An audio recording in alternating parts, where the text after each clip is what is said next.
Discuss करेंगे। तो पहला आर्टिकल है on rural job the 60-40 dilemma की जो फंडिंग पैटर्न है उसके रिगार्डिंग जो प्रॉब्लम हो रही है उसकी वजह से जो रूरल जॉब्स पे इम्पेक्ट आ रहा है उसको एनालाइज करेंगे। नेक्स्ट जो आर्टिकल है उसमें चाइना में जो कूलिंग पैटर्न्स को लेके पैटर्न्स सामने आ रहे हैं या ओवरऑल जो चाइना के एफर्ट्स हैं उस स्टेप्स हैं उनको देखेंगे। नेक्स्ट आर्टिकल में एक अलाइंस देखी गई है इन वेस्ट एशिया, जिसको वेस्ट एशिया का नेटो भी बोला जा रहा है, जिसमें पाकिस्तान, टर्की और सऊदी अरेबिया इनके बीच में एक डिफेंस पैक्ट साइन हुआ है, तो उसको देखेंगे। इसके बाद जो सुप्रीम कोर्ट की हैंडबुक है उसमें कैसे जेंडर सेंसिटिविटी इसको रीडिफाइन किया गया है, तो उसके रिगार्डिंग जो आर्ग्यूमेंट्स हैं वो देखेंगे। और फाइनली जो ट्रेडिशनल डाइट्स है उसे एक यूनिक गट माइक्रोब्स देखा जा रहा है इंडियन ट्राइब्स में, तो उसको एनालाइज करेंगे। तो स्टार्ट करते हैं। तो देखो पहले आर्टिकल में क्या बोला है कि सेंटर ने जो फ्लैगशिप रूरल जॉब स्कीम, जिसका नाम क्या है कि वीजीजी रामजी चेंज कर दिया है, पहले मनरेगा स्कीम थी, तो उसको जो फंडिंग पैटर्न है उसको पहले ये फुली सेंट्रली फंडिंग स्कीम थी, अब इसको 60-40 सेंट्रल स्टेट स्प्लिट में कन्वर्ट कर दिया है।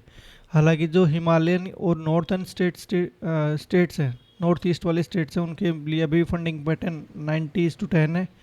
और जो सेंट्रली जो यूटीज है विदाउट लेजिस्लेचर उनके लिए फुली सेंट्रली स्पॉन्सर्ड स्कीम है। तो ये जो 60-40 क्राइटेरिया है इसकी वजह से जो प्रॉब्लम्स है उनको देखते हैं।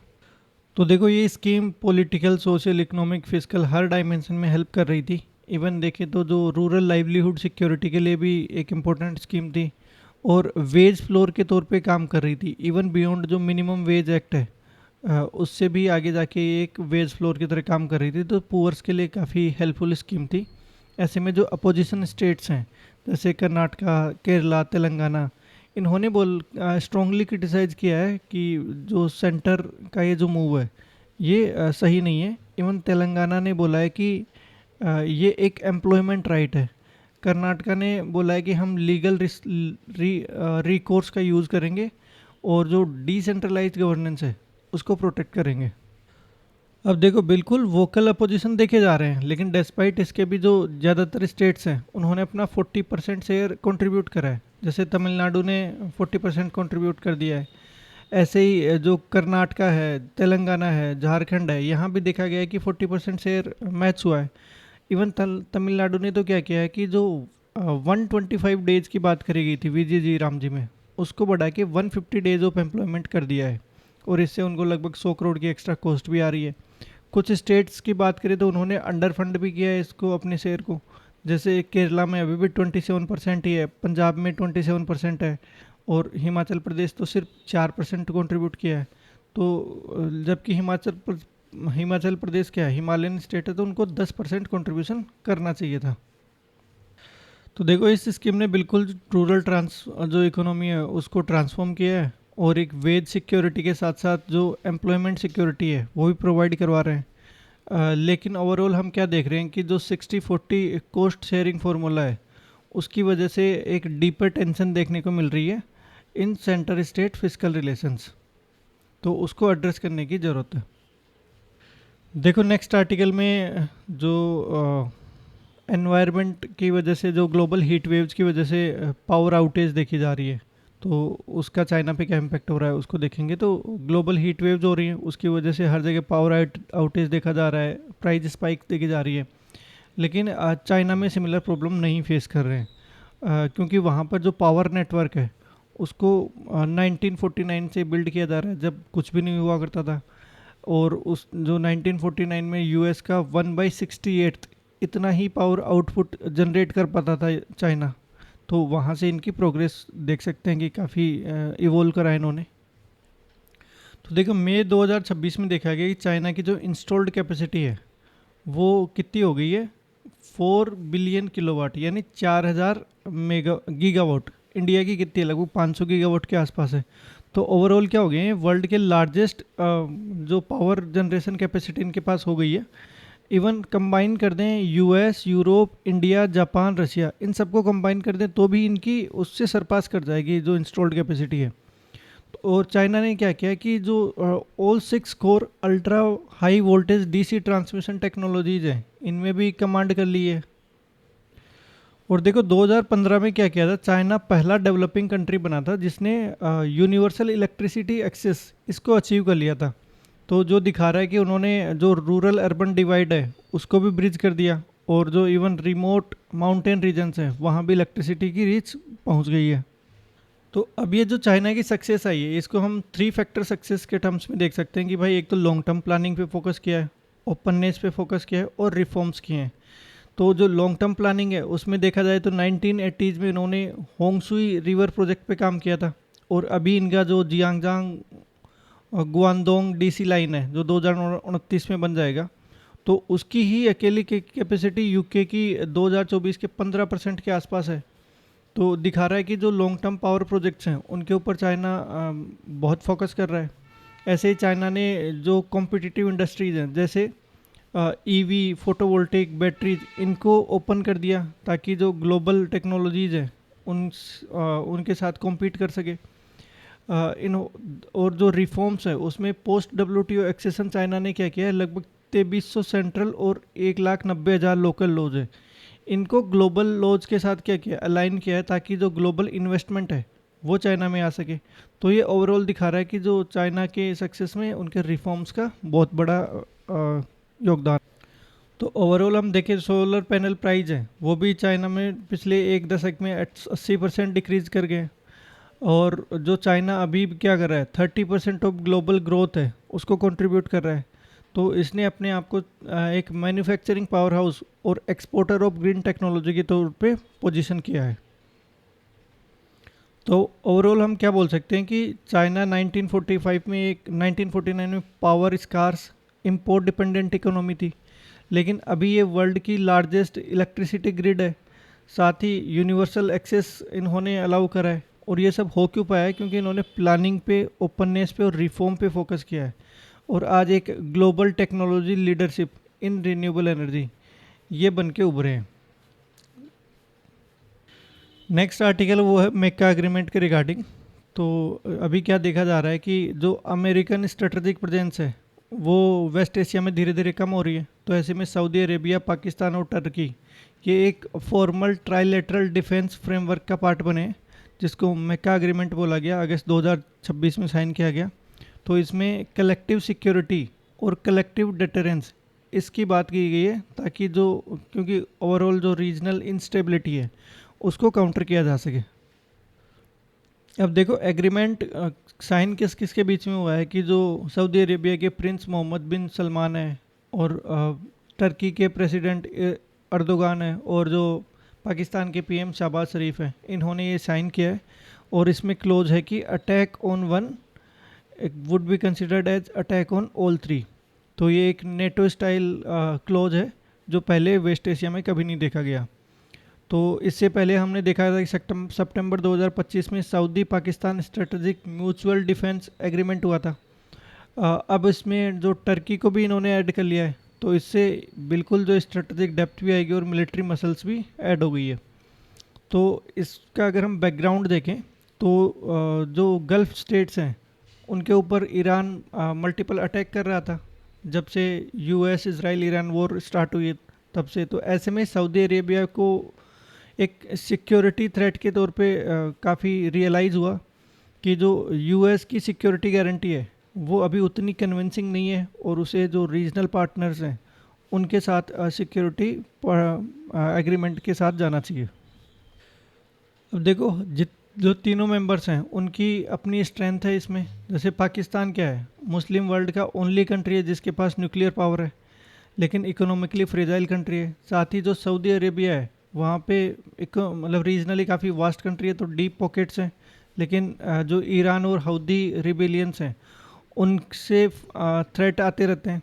ऐसे टर्की का क्या है कि काफ़ी रीजनल स्ट्रेटजिक स्पेस है इनके पास, लेकिन जो इजरायली मिलिट्रिज्म है उससे इनको खतरा है। तो पाकिस्तान ने क्या देखा कि मई 2025 में इंडिया के साथ कॉन्फ्लिक्ट हो गई थी जिसमें पहलगाम अटैक के बाद। तो पाकिस्तान कोशिश कर रहा है कि इसको भी जो अलायंस के शैडो में लाया जाए कि इंडिया के अगेंस्ट उनको सिक्योरिटी प्रोवाइड की जाए। लेकिन अभी भी जो अलायंस है वो कुछ इश्यूज पे एम्बिगुअस है। जैसे अभी ये अनक्लियर है कि क्या पाकिस्तान वॉर में जाएगा जब ईरान और हौथी कॉन्फ्लिक्ट होगा, या फिर टर्की क्या फ्यूचर इंडिया पाकिस्तान कॉन्फ्लिक्ट है उसमें उसमें पार्ट बनेगा या नहीं। तो अभी भी अलायंस में काफ़ी एम्बिगुअस नेचर है। तो ओवरऑल ये वेस्ट एशिया में जो पोस्ट अमेरिकन ट्रांजिशन है उसको रिफ्लेक्ट कर रहा है। तो ऐसे में जो अदर प्लेयर्स हैं जैसे इंडिया, यूएई, इजराइल, ईरान, ये भी क्या कर सकते हैं, ये ऐसे एग्रीमेंट को काउंटर बैलेंस करने के लिए सिमिलर अरेंजमेंट्स के साथ आ सकते हैं। तो ओवरऑल ये क्या करेगा, वेस्ट एशिया में सिक्योरिटी आर्किटेक्चर को रीसेप कर सकता है। तो ओवरऑल बोल सकते हैं कि जो मक्का एग्रीमेंट का कलेक्टिव सिक्योरिटी क्लोज है वो वेस्ट एशिया की जो सिक्योरिटी आर्किटेक्चर्स है उसको रीडिफाइन करने में इम्पोर्टेंट भूमिका निभा सकता है। नेक्स्ट आर्टिकल में सुप्रीम कोर्ट की एक नई रिपोर्ट आई है कि जेंडर सेंसिटिविटी इन जजमेंट्स। तो इसने जो 2023 की हैंडबुक थी उसको रिप्लेस करा है और एक जेंडर स्टीरियोटाइप के रिगार्डिंग एक मोर ब्रॉडर और मोर प्रैक्टिकल अप्रोच को अपनाने की बात कही है कि जब भी जो जजेज हैं सेक्सुअल ऑफेंस केसेस को हैंडल कर रहे हों। तो देखो इसको एक कमेटी ने प्रिपेयर किया है जिसने लगभग 125 जो ट्रायल कोर्ट जजमेंट्स हैं उनको एनालाइज किया है। तो और ये हुआ कैसे था कि इसके लिए ट्रिगरिंग मोमेंट था कि सुप्रीम कोर्ट ने फरवरी 2026 का इलाहाबाद हाई कोर्ट की जो रूलिंग है उसको एनालाइज किया। तो वहाँ देखा गया कि एक 14 ईयर ओल्ड जो चिल्ड्रन था उसके ब्रेस्ट ग्रैब करने के रिगार्डिंग एक कंट्रोवर्शियल डिसीजन दिया गया, जहाँ बोला गया कि ये सिर्फ क्या थी, प्रिपरेशन थी, अटेम्प्ट टू रेप इसको कंसिडर नहीं किया जाना चाहिए। तो ऐसे में जो सीजीआई सूर्यकांत है उन्होंने 2023 की जो हैंडबुक है उसको क्रिटिसाइज़ किया और बोला कि टू हार्वर्ड ओरिएंटेड है और हमें एक मोर प्रैक्टिकल जो जुडिशियल ट्रेनिंग के लिए हैंडबुक और जो गाइड बुक है उसकी ज़रूरत है। अब देखो इसमें की रिकमेंडेशंस क्या क्या दी गई हैं। तो इन्होंने जो प्रोसिक्यूट्रिक्स जो है उसको विक्टिम, सर्वाइवर और कंप्लेंट इससे रिप्लेस कर किया है। साथ ही जो लैंग्वेज है जहाँ जिसके रिगार्डिंग जो सेक्सुअल वॉयलेंस के रिगार्डिंग फ्रेम की जाती है उसको ज़्यादा मोरलिटी, चेस्टी और ऑनर के साथ फ्रेम किया जाए।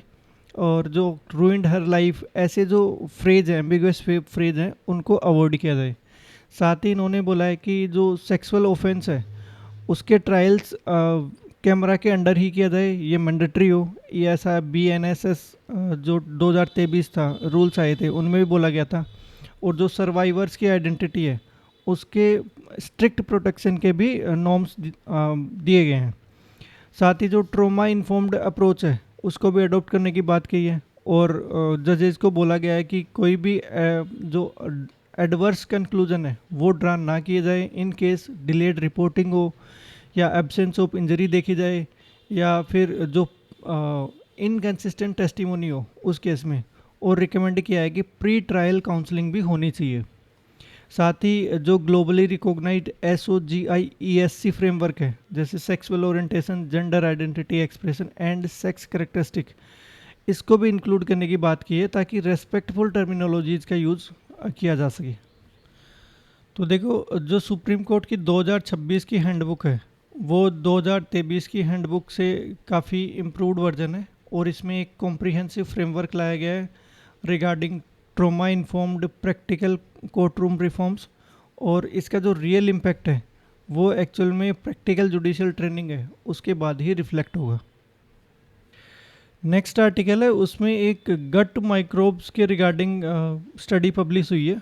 उसमें बोला गया है कि जो 8 ट्राइबल पॉपुलेशंस हैं उनके गट माइक्रोबायोम्स की स्टडी की गई। तो उनमें पाया गया कि उन एक unique diversity regarding these biomes देखी जा रही है जो इंडस्ट्रियलाइज सेटिंग या इंडस्ट्रियलाइज सोसाइटीज़ है उनमें नहीं देखी जाती है।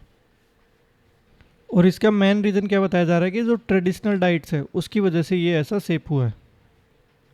अब देखो ये देखा जाता है कि जो इंडिया की इंडिजीनियस पॉपुलेशन है वो जनरली जितनी भी ग्लोबल माइक्रोबायोम्स रिसर्च होती है उनमें अंडर रिप्रेजेंटेड रहती हैं। लगभग 1% सैंपल्स हैं वही इंडियन जो इंडिजिनस पॉपुलेशन के होते हैं। लेकिन अभी जो स्टडी की है, NCCS पुणे द्वारा ये स्टडी की गई थी, इसमें 8 ट्राइबल कल्चर्स को स्टडी किया गया अक्रॉस 4 रीजन्स इन इंडिया, कि जो वेस्टर्न कोस्ट है, डेक्कन है, नॉर्थ ईस्ट है और ट्रांस हिमालय। अब जो ट्रांस हिमालयन पॉपुलेशन है, उनमें पाया गया कि डेयरी जो प्रोडक्ट्स हैं उनका बहुत हाई यूज किया जाता है। इनकी वजह से उनमें एक स्पेसिफिक स्ट्रेन ऑफ बैक्टीरिया है जो माइक्रोबायोम्स है, वो गट में देखा गया। तो वो दिखा रहा है कि जो इवोल्यूशनरी सिलेक्शन प्रेशर है, क्योंकि जो लॉन्ग टर्म डेयरी कंजम्पशन है, उसका ये रिजल्ट है। अब देखो, जो फीबोडो बैक्टीरियम बैक्टीरिया है, ये गट हेल्थ को इम्प्रूव करता है, और जो कमर्शियल प्रोबायोटिक्स है उसका भी एक इम्पोर्टेंट कंपोनेंट है। लेकिन रिसर्च ने ये भी बोला है कि भाई ये यूनिवर्सल मार्कर नहीं है कि ये हेल्दी माइक्रोबायोम्स है, क्योंकि बाकी रीजन्स में ये नहीं रिफ्लेक्ट करता है। अगर कंपैरिजन की बात करें मेन स्ट्रीम सोसाइटीज से, तो रिसर्च ने काफ़ी सैंपल्स में ये कंफर्म हुआ है कि 14 डिस्टिंक्ट बैक्टीरियल टैक्सा देखे गए हैं। 76 जो पार्टिसिपेंट से सैंपल लिए गए उनमें। अब ये जो पूरा वर्क है, ये basically Indian human microbiome initiative, इसको फीड किया जाएगा, जहां लगभग 3400 इंडिविजुअल्स को स्टडी किया जा रहा है अक्रॉस 10 इंडिजीनियस ट्राइब्स और जो 7 ट्राइबल कम्युनिटीज़ हैं नेशन वाइड। तो ओवरऑल जो हमारी अंडरस्टैंडिंग है उसको ये फर्दर एनहेंस करेगा। तो ऐसे में ये जो रिसर्च और ये वर्क है, ये दिखा रहा है कि जो human biological evolution, microbial presence है और कल्चरली डाइटरी जो ट्रेट्स हैं, वो कैसे ह्यूमन और माइक्रोबियल डाइवर्सिटी को सेव कर रहे हैं। तो ऐसे में हमें एक बिल्कुल बायो बैंक की ज़रूरत है, ताकि जो माइक्रोबियल कम्युनिटीज़ हैं उनको कैप्चर किया जा सके, इससे पहले कि अर्बनाइजेशन और जो डाइटरी होमोजिनाइजेशन है ड्यू टू ग्लोबलाइजेशन, वो इस चीज़, ये जो डाइवर्सिटी है इसको इरोड कर दे। तो हमें क्या करना चाहिए, future region specific probiotic therapies, इनको भी फिर फर्दर इवोल्यूशन के बारे में या इनके बारे में भी फर्दर रिसर्च करनी चाहिए। तो आज के आर्टिकल में इतना ही। So thanks for joining.